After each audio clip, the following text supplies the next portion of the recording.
When I was 29, I told myself the next acting job I get, no matter what it pays, I will, from now on, for better or worse, be a working actor.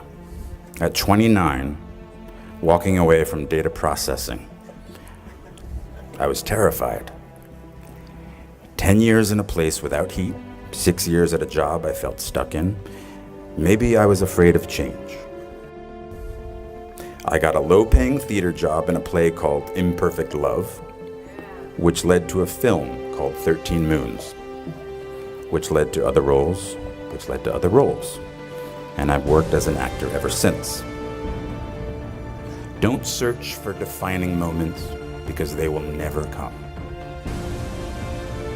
The moments that define you have already happened, and they will already happen again. You just get a bit derailed. But soon something starts to happen. Trust me. A rhythm sets in. Just try not to wait until, like me, you're 29 before you find it. And if you are, that's fine too. Some of us never find it. But you will. I promise you. The world might say you are not allowed to yet. I waited a long time out in the world before I gave myself permission to fail. Please, don't even bother asking. Don't bother telling the world you are ready. Show it. Do it. What did Beckett say? Ever tried, ever failed, no matter. Try again, fail again, fail better. The world is yours. Treat everyone kindly and light up the night.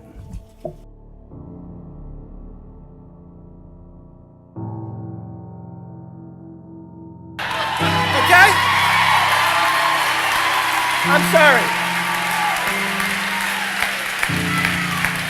Now listen up. You cannot let a fear of failure or a fear of comparison or a fear of judgment stop you from doing what's going to make you great. You cannot succeed without this risk of failure. You cannot have a voice without the risk of criticism. And you cannot love without the risk of loss. You must go out and you must take these risks. But a lot of this has been hard work. And I'm not always happy. And I don't think you should do just what makes you happy. I think you should do what makes you great. Do what's uncomfortable and scary and hard, but pays off in the long run. Be willing to fail. Let yourself fail. Fail in the way, in the place where you would want to fail. Fail, pick yourself up, and fail again. Because without this struggle, what is your success anyway? Look, as best we know it, we have one life. In it, you have to trust your own voice, your own ideas, your honesty, your vulnerability, and through this you will find your way. You do not have to be fearless. Just don't let fear stop you. Live like this as best you can, and I guarantee you will look back on a life well lived. You are capable of greatness in your profession, and more importantly, in your quality of self. Stay hungry.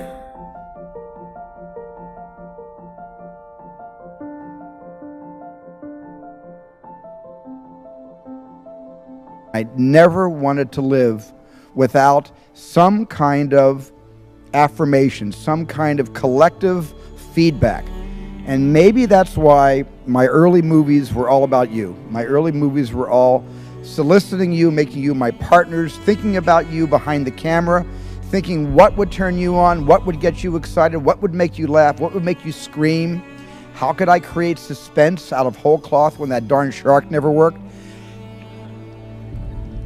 And you were my partners. My audience, I collaborated with you and you collaborated with me, and I think the beginning of my career, I had this wonderful experience, and the thing I really want to emphasize is I didn't have a choice. I didn't have a choice. When you have a dream, and the dream isn't something you dream and then it happens, the dream is something you never knew was going to come into your life. Dreams always come from behind you, not right between your eyes. It sneaks up on you. But when you have a dream, it doesn't often come at you screaming in your face, this is who you are, this is what you must be for the rest of your life. Sometimes a dream almost whispers. And I've always said to my kids, the hardest thing to listen to, your instincts, your human personal intuition, always whispers, it never shouts. Very hard to hear. So you have to, every day of your lives, be ready to hear what whispers in your ear. It very rarely shouts. And if you can listen to the whisper, and if it tickles your heart, and it's something you think you want to do for the rest of your life, then that is going to be what you do for the rest of your life, and we will benefit from everything you do. Thank you very much.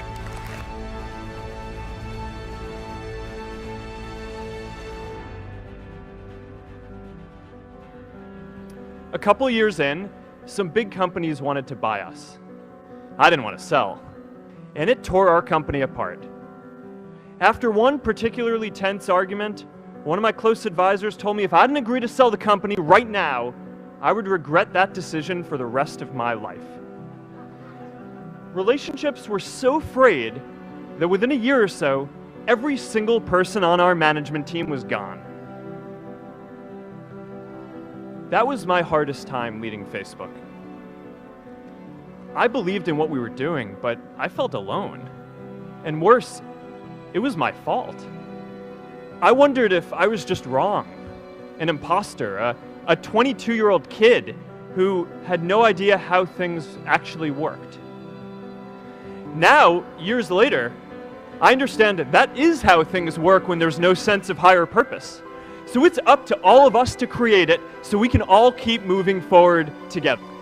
One of my favorite stories is when JFK went to go visit the NASA Space Center, and he saw a janitor holding a broom, and he asked him what he was doing, and the janitor replied, "Mr. President, I'm helping put a man on the moon."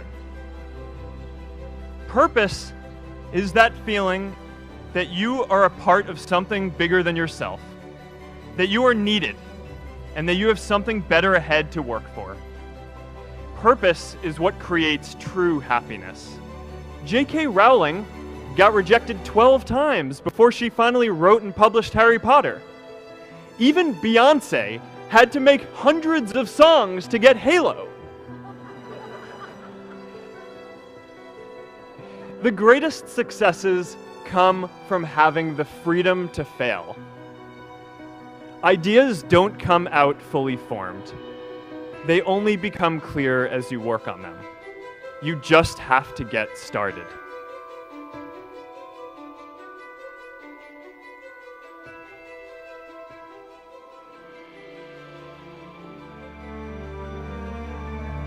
A mere 7 years after my graduation day, I had failed on an epic scale. An exceptionally short-lived marriage had imploded, and I was jobless, a lone parent, and as poor as it is possible to be in modern Britain without being homeless. The fears that my parents had had for me, and that I had had for myself, had both come to pass. And by every usual standard, I was the biggest failure I knew. Now, I'm not going to stand here and tell you that failure is fun.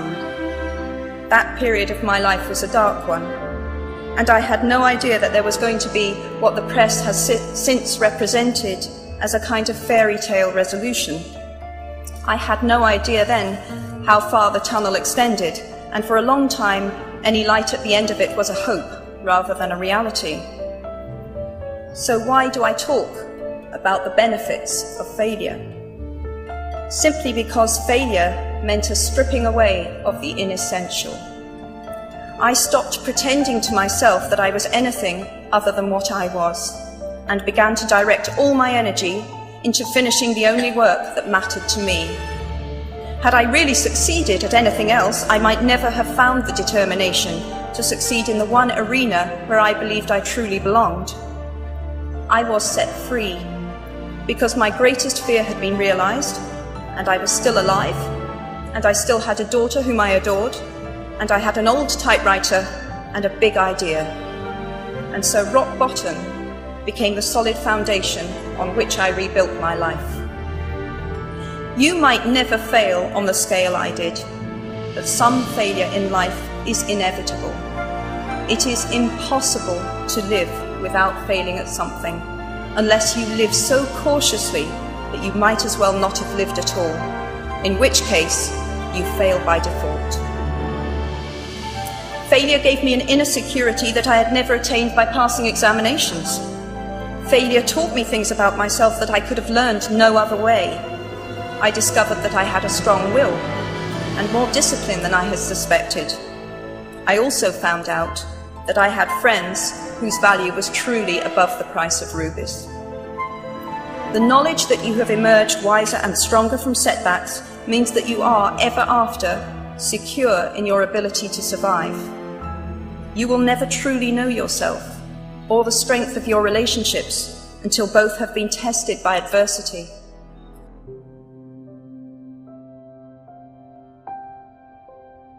But I have always had the deep understanding for myself that if anything was going to move forward in my life, that I was going to have to be responsible for making that happen.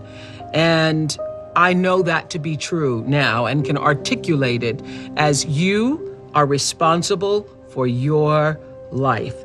And if you're sitting around waiting on somebody to save you, to fix you, to even help you, you are wasting your time, because only you have the power to take responsibility to move your life forward. And the sooner you get that, the sooner your life gets into gear. This is what I know from doing 25 years and thousands of interviews on The Oprah Show. It does not matter where you come from.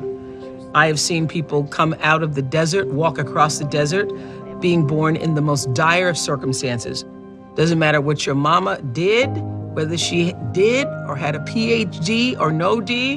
What matters is now, this moment, and your willingness to see this moment for what it is, accept it, forgive the past, take responsibility, and move forward.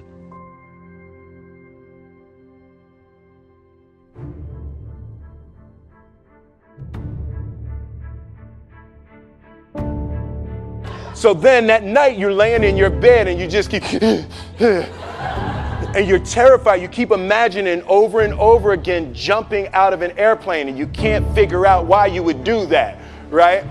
So you wake up the next day and you go, down, and you said where you were going to meet, and everybody's there. So you get in the van and your stomach is terrible. You can't eat and everything, but you don't want to be the only punk who doesn't jump out of this airplane. So you fly and you go up to 14,000 feet, and somebody opens the door, and in that moment you realize you've never been in a freaking airplane with the door open.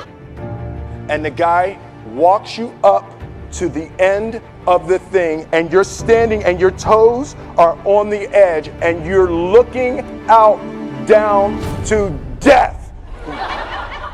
And they say, on 3. And they say, 1, 2, and he pushes you on 2 because people grab on 3. And you go, and you fall out of the airplane, and in 1 second, you realize that it's the most blissful experience of your life. You're flying. There's zero fear. You realize that the point of maximum danger is the point of minimum fear. Lesson for me was, why were you scared in your bed the night before? What do you need that fear for? Fear of what? You're nowhere even near the airplane. Everything up to the stepping out, there's actually no reason to be scared. It only just ruins your day. God placed the best things in life on the other side of terror. On the other side of your maximum fear are all of the best things in life.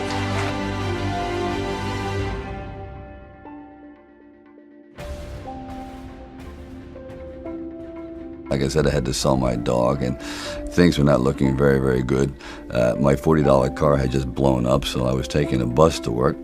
I had no film history, no real film knowledge. I was just working from, I guess, instinct. And I knew this was like the moment of truth. And they said, "Sylvester, you ready?" I said, "No, but Rocky is." So often I had gone to fight films or sporting films. "Yes, we're gonna go out there, we're gonna knock him out, you're gonna win." I said, "No, because I'm not gonna win. I'm going to get destroyed. But if I can just be lucid, if I can still be standing on my feet, you know what? Then life isn't so bad." And I think, again, symbolically, at the very end of our lives, if we can still say, you know, we were never humbled, we were knocked down, but we got up, and I can say, I lived life with integrity, and I took all the blows, as the song says, and I still prevailed. I think that's a good epitaph for anyone, and that's what I tried to capture in this film. But more importantly, I also realized that you can't be alone. To really succeed, no man really is an island. When you find the right components in your life, the right people that gel with you, then you feel as though you're invincible.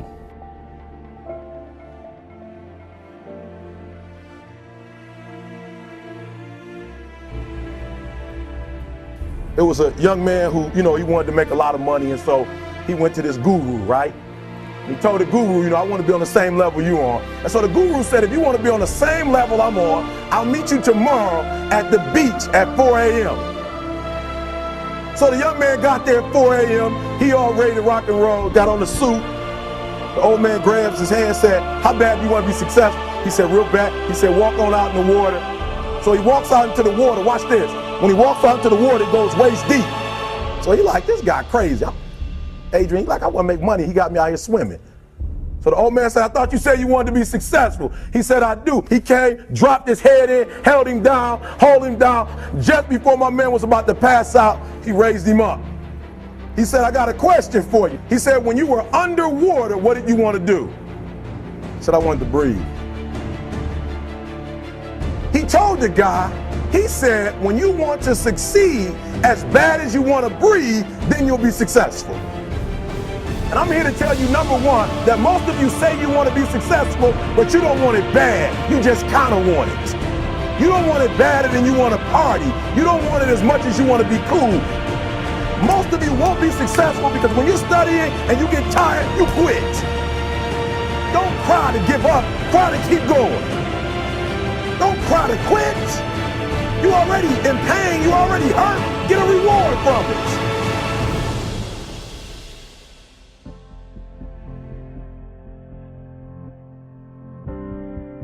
Is the most important and crucial period of your lives, for what you do now and what you decide now at this age may well determine which way your life shall go. And the question is whether you have a proper, a solid, and a sound blueprint. And I want to suggest some of the things that should be in your life's blueprint. Number one in your life's blueprint should be a deep belief in your own dignity, your own worth, and your own somebodyness. Don't allow anybody to make you feel that you are nobody. Always feel that you count. Always feel that you have worth. And always feel that your life has ultimate significance. And secondly,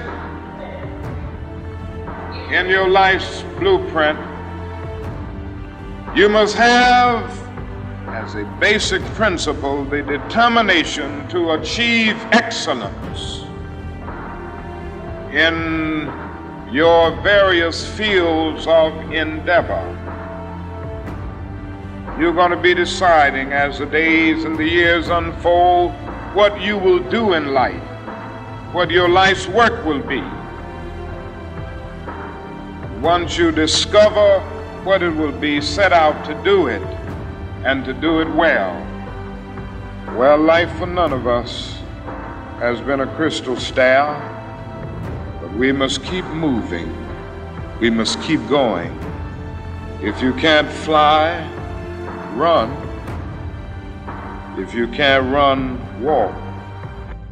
If you can't walk, crawl, but by all means, keep moving. Be a bush if you can't be a tree. If you can't be a highway, just be a trail. If you can't be the sun, be a star. For it isn't by size that you win or you fail. Be the best of whatever you are.